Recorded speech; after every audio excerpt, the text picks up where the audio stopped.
grosse passion pour moi.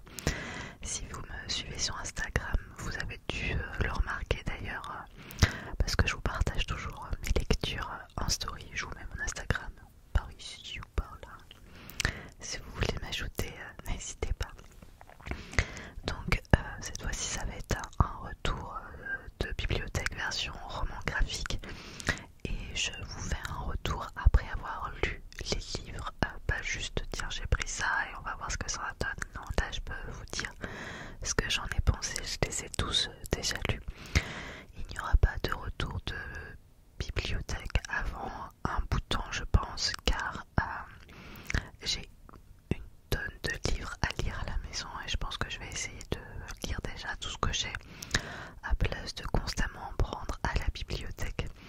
Je pense que à la bibliothèque, qui est plus d'ailleurs une médiathèque chez nous, je me contenterai de prendre des DVD dans mes prochaines venues, enfin la prochaine fois que j'y vais, parce que il faut que j'écoule tous mes livres avant. Bref, je papote, mais je ne vous ai pas encore montré un seul livre, donc il faudra peut-être que je me lance. Il n'y a pas d'ordre particulier dans ce que j'ai mis. Alors commençons.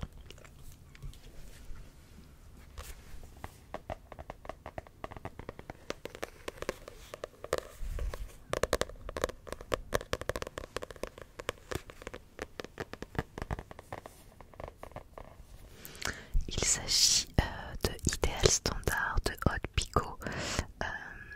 Bon bah du coup il y a le prix en gros si vous voulez, si ça vous intéresse.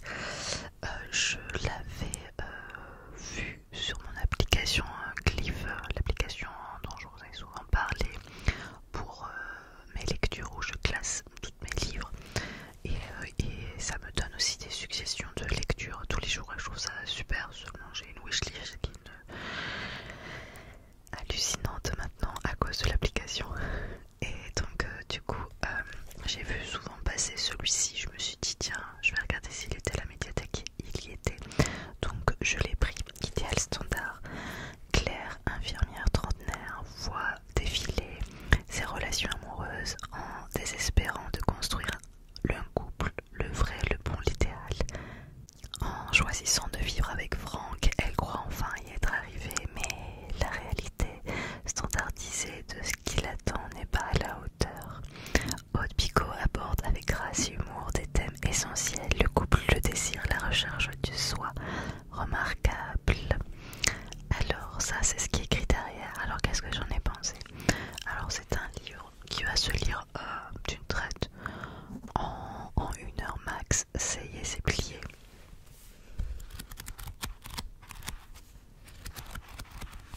Il y a une petite poussière là.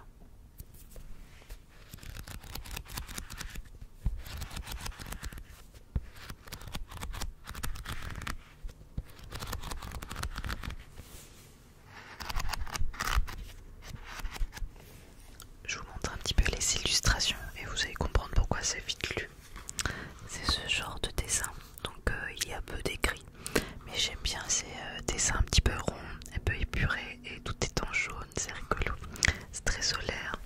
Donc nous avons Claire, donc, qui est infirmière, petite trentaine d'années. Ses copines elles sont en couple, elle c'est la vie la plus normale possible. Elle est avec ses petites formes, elle travaille, elle a son petit appartement, et du coup elle essaye de trouver l'amour et c'est un peu compliqué. Bon, elle a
s'agit de Un monde terrible et beau de Eleanor Davis.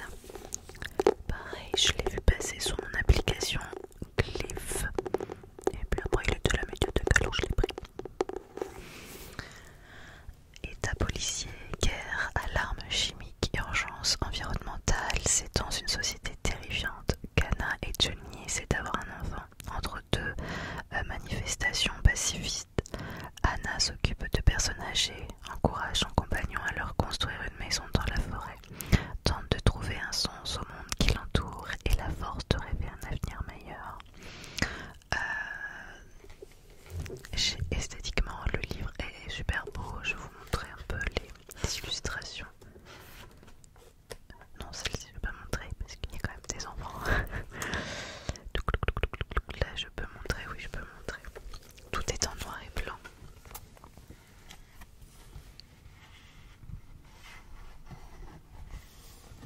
Donc voilà, c'est une lecture aussi rapide puisqu'il n'y a pas trop d'écrit. Cependant, c'est assez beau.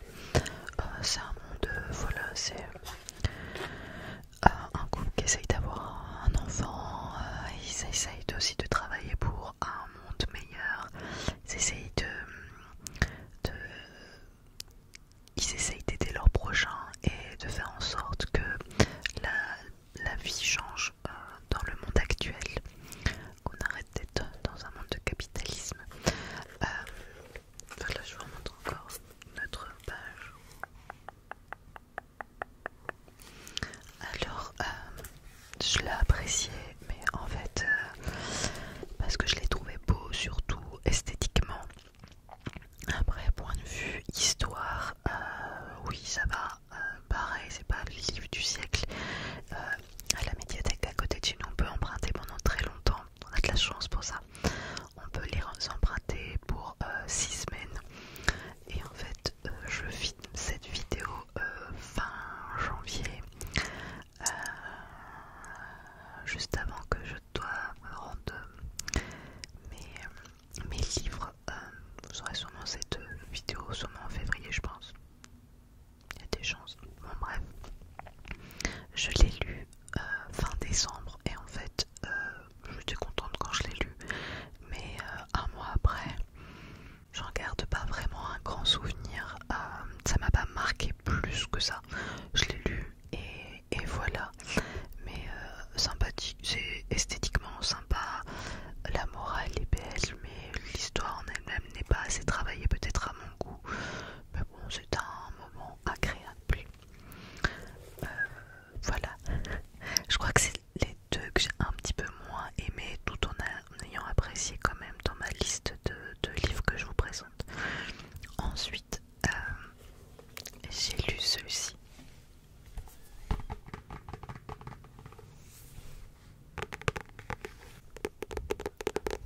HPI, une vie haute en couleurs. Comment j'ai apprivoisé mon haut potentiel. Et c'est pas facile tous les jours.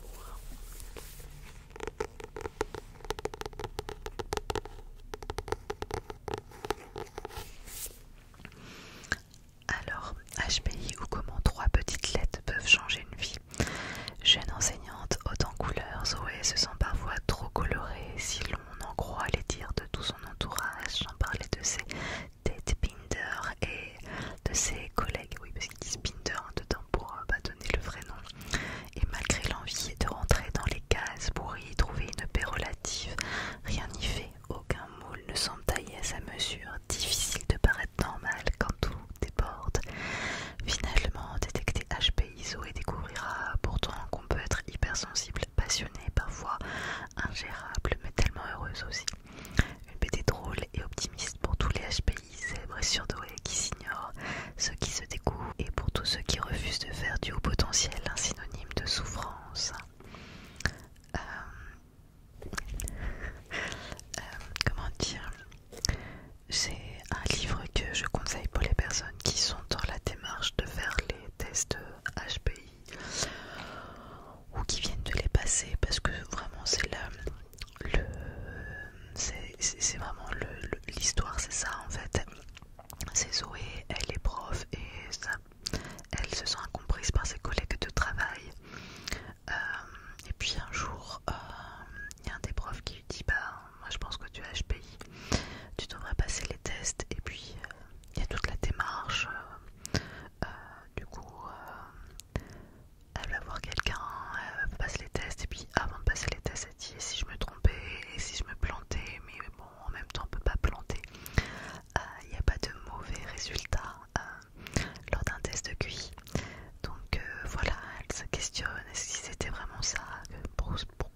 sens si différente depuis si longtemps? Est-ce que c'est vraiment ça? Et si c'était pas ça, pourquoi? Est-ce que j'ai un souci dans ma tête? Donc voilà, c'est toute cette démarche que toute personne qui a fait les tests ou qui est dans une démarche se pose comme question.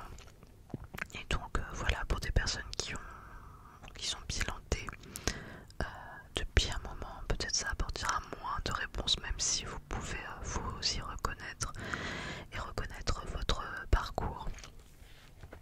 Alors,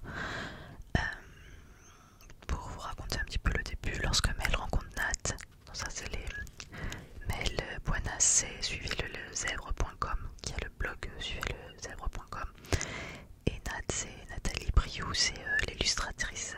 Donc lorsque Mel rencontre Nat, ni l'une ni l'autre ne s'intéresse à la douance. Mel rêve de devenir auteur, Nat illustratrice.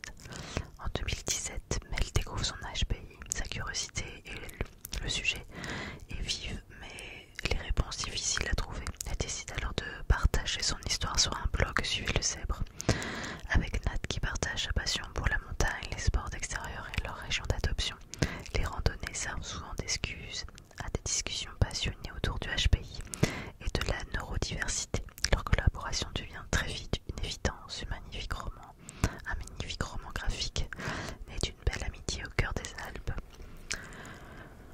Oui, parce que c'est vrai que quand les personnes qui passent les tests, en tout cas, découvrent certaines choses, du coup, il y a beaucoup de livres qui sont lus là-dessus pour essayer de comprendre le fonctionnement, comment ça marche dans la tête. Et donc voilà, au départ, ça devient presque obsessionnel de répondre à tous ces trucs. Donc voilà, le livre est sympathique, se lit vite aussi, voici les illustrations. Voilà, vous voyez, pas trop de bulles, ça se lit vite. C'est très coloré.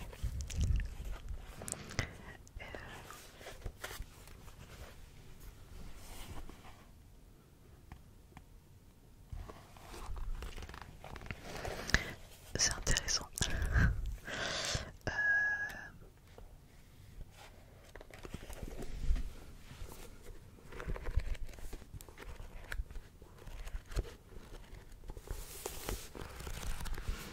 Mais je sais qu'il y a quelques zèbres qui me regardent et qui se reconnaîtront sûrement dans ce livre.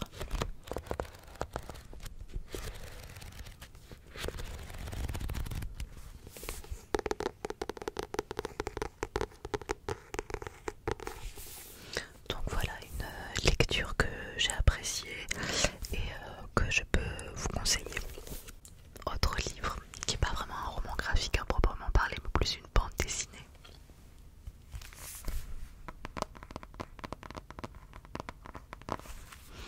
Il s'agit de Nice de Catherine Sécuran à nos jours. Alors j'ai vu ça à la bibliothèque et donc ça c'est un volume visiblement, bon j'ai pas lu le 1, j'essaierai de le trouver la prochaine fois. Bon si, oui, de temps en temps je vais quand même emprunter des livres même si j'en ai plein. Le tome 1, il me semble que c'est de la préhistoire, enfin ils disent de Terramata ça doit être jusqu'à Sécuran du coup. Terramata c'était parce qu'en fait à Nice c'est là où a été trouvé le plus vieux foyer de feu au monde. Alors ça veut pas dire qu'il n'y en avait pas eu ailleurs avant, mais c'est là le plus ancien qui a été trouvé, c'est chez nous à Nice. Et du coup c'est Terramata, la terre de Terramata, et donc du coup le premier tome c'est à partir de cette époque, à la préhistoire, et jusqu'à Catherine Sécuran. Et donc là il y a Catherine Sécuran à nos jours.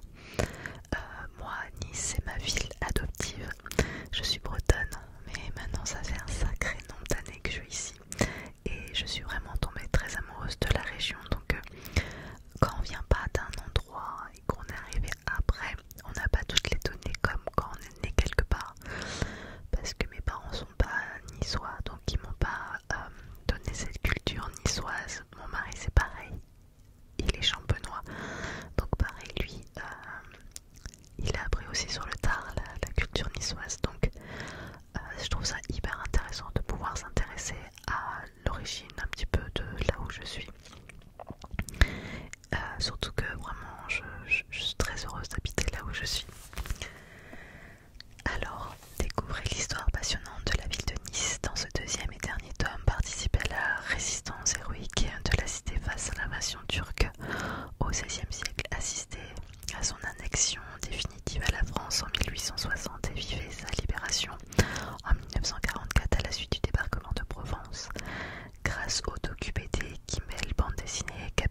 Toulouse, Bayonne, Bordeaux, Libourne et La Rochelle. Bon, il n'y a pas tout, hein. Je vois pas Lyon par exemple ou Clermont-Ferrand, mais il y a quand même pas mal de villes qui sont représentées. Je pense qu'ils sont pas finis.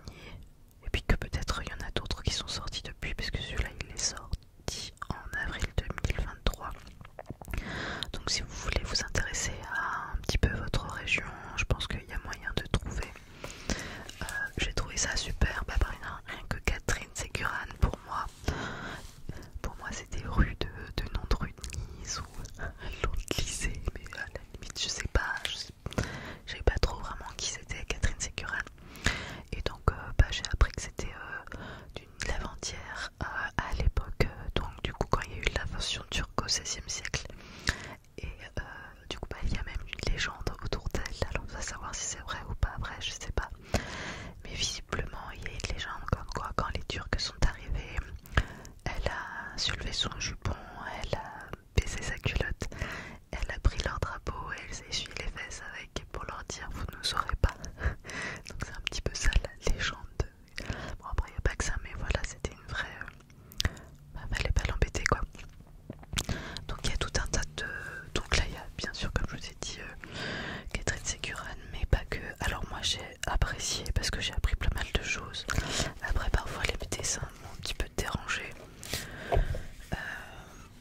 Ils sont bien faits, hein, c'est pas ça, c'est que des fois il y a cette représentation de la femme, la grosse poitrine, tout ça, des fois ça me gêne. Enfin je veux dire, bon ben et pourquoi on est toujours en train de représenter la femme comme ça?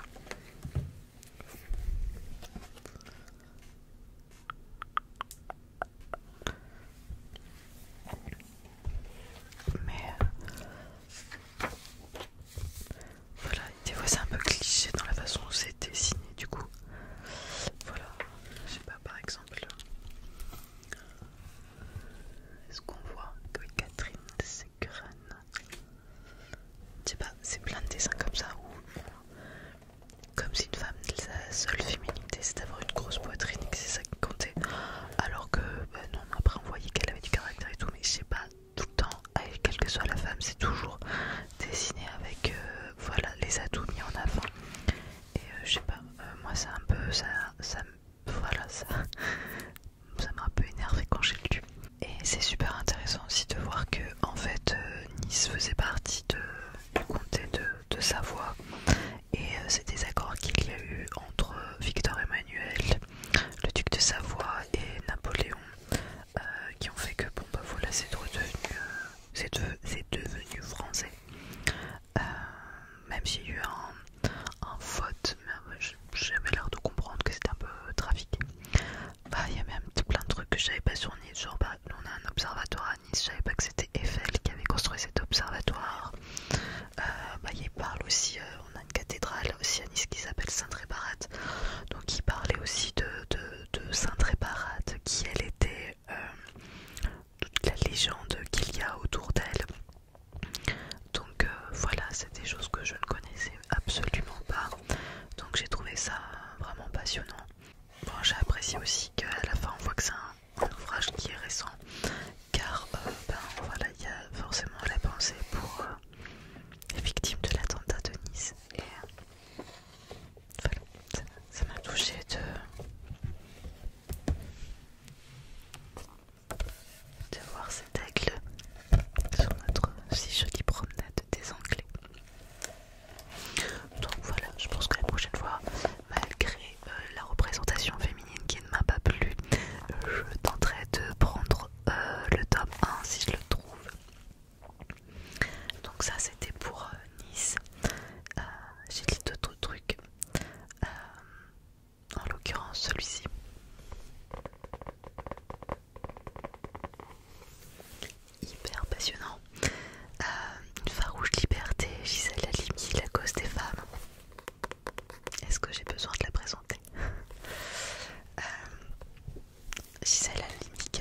connaissance des tortures aussi durant la guerre d'Algérie pour que voilà, ça ne se reproduise pas.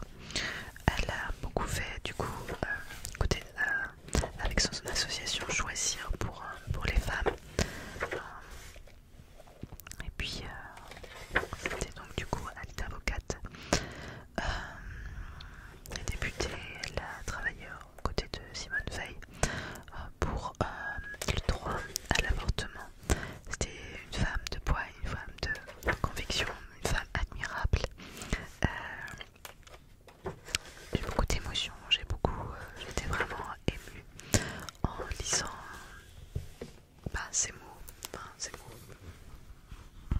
sa vie. C'est une femme inspirante et je vous conseille cette lecture, vraiment.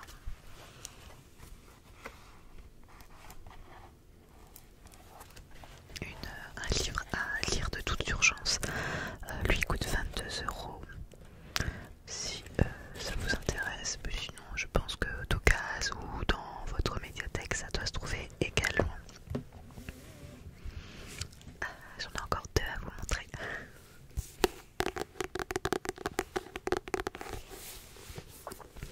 Je devais vous dire, mais elle a pris plein de trucs féministes. Bah oui, parce que j'ai envie de creuser. Je creuse quand je suis dans un truc, j'aime bien creuser pour avoir plein d'informations. Et là, j'ai pris Lorraine Meyer, Feminist in Progress, ouvrons les yeux sur le sexisme.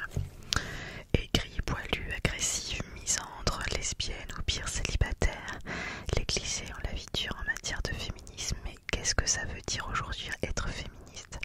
Sous forme d'essais graphiques colorés, drôles et décomplexés, cet album invite à déconstruire l'une après l'autre les normes et les idées reçues afin de nous ouvrir les yeux à toutes. Enfin, c'est en écriture inclusive, donc c'est marqué à tous. Du sexisme ordinaire au mouvement MeToo, de la charge mentale au consentement, du body positive à la réinvention de l'hétérosexualité en passant par l'écoféminisme et la sororité. Lorraine Meyer s'emploie à revisiter quelques thèmes et concepts fondamentaux au cœur du féministe post-MeToo. En plus, c'est très coloré. J'ai vraiment adoré les dessins. C'est un livre que je vous conseille absolument. Disons qu'on parle vraiment de tout. Il y a la femme, mais on parle aussi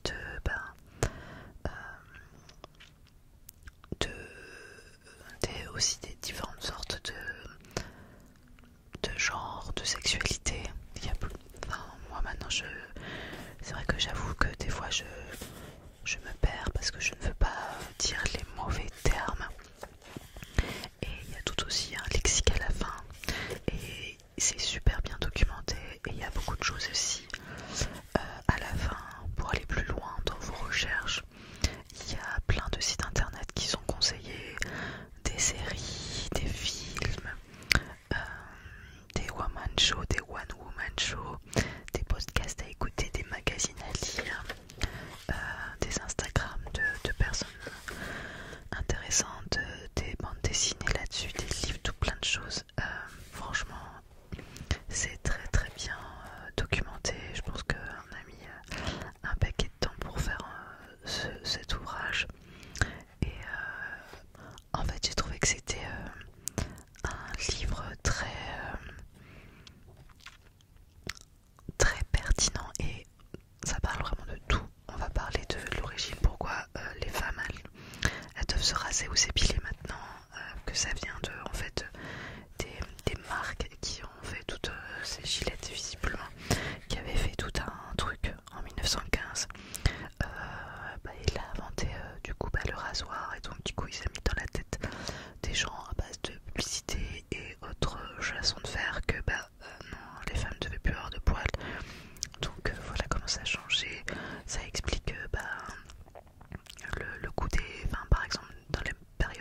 de temps,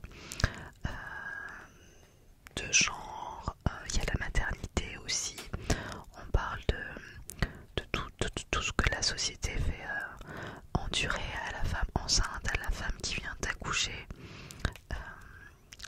le sexisme ordinaire, des choses que les gens ne se rendent pas compte, qui disent, et pourtant qui sont du sexisme tout simplement, de l'éducation qu'on porte à nos enfants et qui vont avoir des conséquences.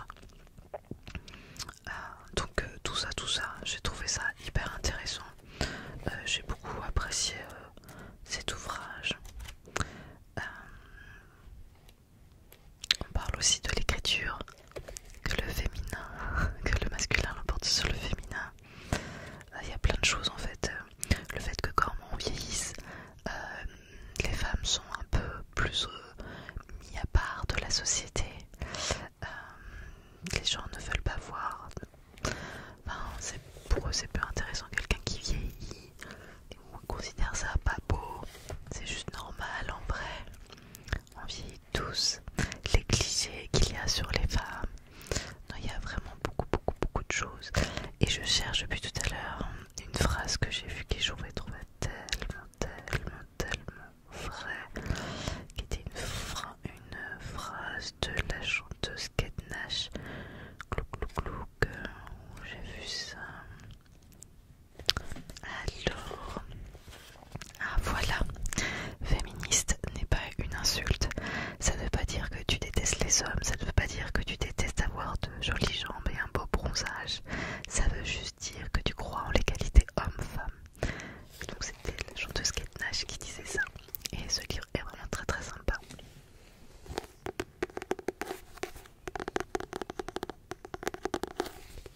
Et dernier livre un peu dans le même style, et d'ailleurs ce sera le dernier livre pour ce soir. Énorme coup de cœur pour celui-ci. Je pense que c'est celui que j'ai préféré de tout ce que je vous ai montré. Il s'abuse grave. Pourquoi y a-t-il autant de portraits de Cléopâtre à poil? Pourquoi les psychopathes déshérités les sont-ils séduisants? Comment expliquer le manque d'empathie de certains policiers? Pourquoi entend-on soudain parler partout de défense affective? Est-ce que les femmes se font passer pour plus bêtes qu'elles ne sont? Autant de questions qui empêchent Eren Anna de dormir la nuit. Bien décidée à obtenir des réponses, l'autrice farfelue part alors mener l'enquête auprès de scientifiques, de sociologues, de militantes et nous partage des réflexions plus ou moins sérieuses. Sous les pinceaux de Fred Cham, les mots d'Eren Anna s'animent en BD à la voix drôle, tragique et informative pour décortiquer les sujets d'actualité avec un angle féministe en 5 chapitres thématiques. Il peigne un portrait saisissant du sexisme qui infuse toutes les facettes de notre société, de la justice à la pop culture en passant par la science, l'histoire et les relations amoureuses. Eren Anna est autrice du blog ilsabusgrave.com, diplômée de sociologie et psychologie, passionnée de sciences humaines. Elle aime comprendre comment les histoires individuelles s'inscrivent dans des histoires collectives. Fred Cham est dessinateur. Entre 2007 et 2018, il tient un blog BD d'autofiction qui se penche sur les difficultés des interactions sociales. Il lui arrive aussi de monter sur scène dans les comédie clubs parisiens. C'est hyper bien documenté, c'est vraiment très passionnant. D'ailleurs, je l'ai même dit à Papa Écureuil, il faut que tu le lises. Donc il m'a dit, je vais le lire. Je le conseille à tous et à toutes, à tout le monde, homme ou femme. Il est sorti il y a peu de temps, je crois.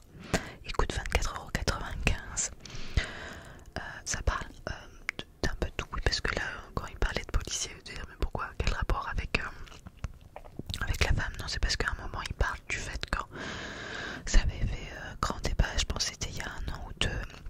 Il y avait une femme qui avait appelé pour dire qu'elle s'était faite agresser, et puis après le policier n'avait pas raccroché, et puis il avait dit des choses horribles à son collègue en disant qu'elle avait cherché ou je sais pas quoi, ou qu'elle avait pas qu'à se mettre une jupe, ou encore une qui se plaint, ou je sais plus exactement, je sais pas si vous vous en rappelez, c'était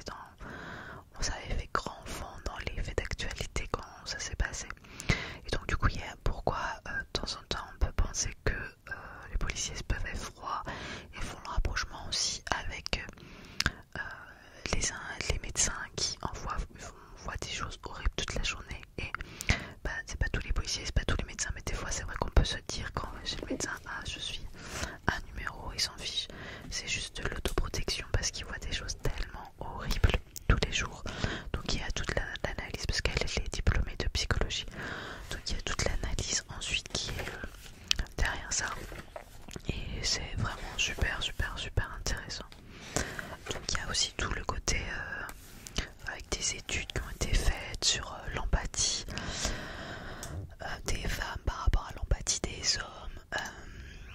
Il y a aussi toute une étude sur les psychopathes qu'on voit à la télévision, où ils arrivent toujours à nous mettre des gens qu'on commence à apprécier, comme, je sais pas, on prend la série You. Le gars, c'est juste une horreur en fait, le nombre de personnes qu'il a massacré. Et bon, on arrive quand même à avoir de l'attachement pour lui. Et ils arrivent à faire ça tout le temps, de faire cette chose où il y a des personnes qui du coup commencent même à idolâtrer, parce que c'est de la façon dont la société nous propose le regard de certaines personnes. Et du coup ça a des conséquences psychologiques, donc il montre un peu tout ça. Il y a beaucoup de choses hyper intéressantes. Ce livre est vraiment hallucinant, et puis apporte énormément de connaissances. En plus, les femmes face à la justice, ça c'est un truc de dingue aussi, où ils expliquent que en fait, comme une femme, je sais plus dans lequel c'était, j'ai vu, je crois que c'est dans celui-là, où ils expliquent que en gros, une femme qui va subir une agression va porter plainte, et en fait il va avoir deux procès. Il va avoir le procès pour l'agression qu'elle a subie, et à côté de ça, eh bien, il va avoir le procès parce que le gars va l'accuser de mentir, de diffamation. Et le deuxième procès va avoir lieu plus rapidement, donc la personne qui accuse, qui a subi quelque chose, va devoir finalement donner de l'argent et pour dédommager ce qui a été dit, son accusation, et elle, son procès à elle pour l'agression qu'elle a subie, et ben ça va durer des plombs, ou des fois ça va donner rien du tout. Donc il s'explique un petit peu tout ce que ça a comme conséquence dans la société, et pourquoi du coup il y a plein de femmes encore qui se taisent. Donc voilà, hyper intéressant. Je pense que j'étais un petit peu brouillon dans ma façon d'expliquer, et je m'en excuse. J'espère quand même que j'ai été assez compréhensible. En tout cas, voilà pour mes retours de bibliothèque. Comme je vous disais, j'en referai pas tout de suite car je vais pas emprunter beaucoup de livres. Je vais faire avec ce que j'ai, et quand je vais en emprunter, c'est peut-être un ou deux, donc ça méritera pas un retour de bibliothèque en vidéo. En tout cas, j'espère que ça vous a plu, et n'hésitez pas à me partager des idées de lecture et de romans graphiques en l'occurrence, puisque là on est en train de parler de romans graphiques. Je vous souhaite